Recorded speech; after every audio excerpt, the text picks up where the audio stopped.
Vítajte v ďalšom dielu Po lopate.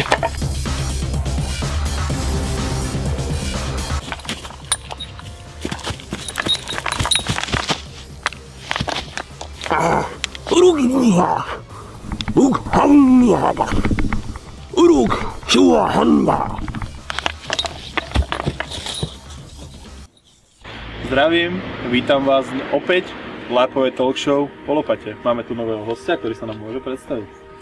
Ahoj, ahoj. Tak moje meno je Lukáš Veľák. Prišiel som vlastne z Košíc na západ a LARPu sa venujem už minimálne 5 rokov. Čo ťa priviedlo k LARPingu?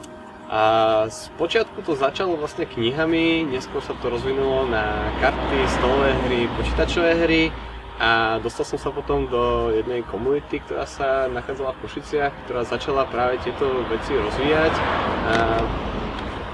Potrebovali ľudí, tak som tam šiel, že ma to baví teda.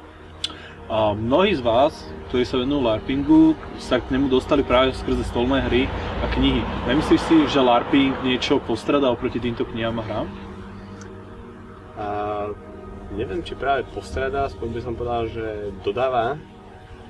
Pretože človek nečíta len v podstate príbeh niekoho iného, ale sám tie príbehy zažíva. Dobre.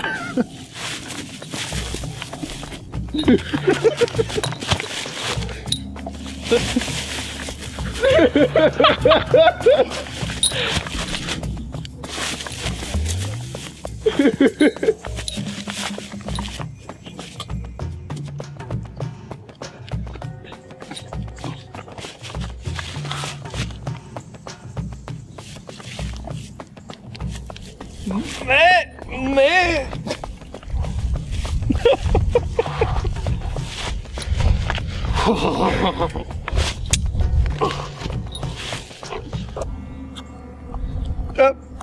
Nepovíš mi niečo o svojom kostýme? Alebo... A čo hráš? Ja uruk! Aha. To je akože na LARPe, hej? A kde inde? Asi dobre.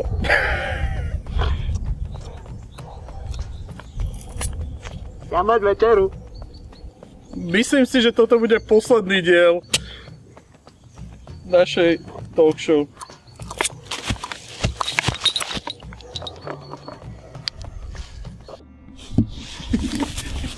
Mali sa na to vybral, ale falošnou krvou.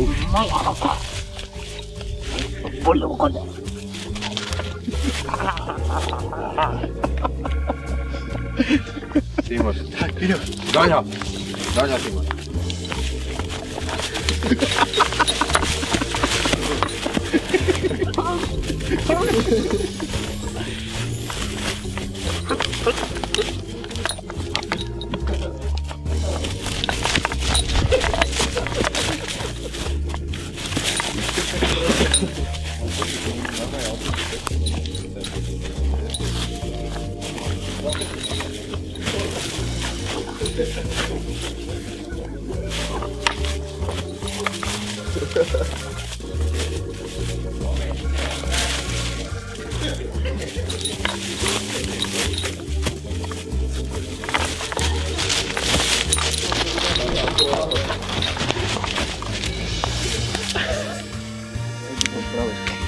To nevím.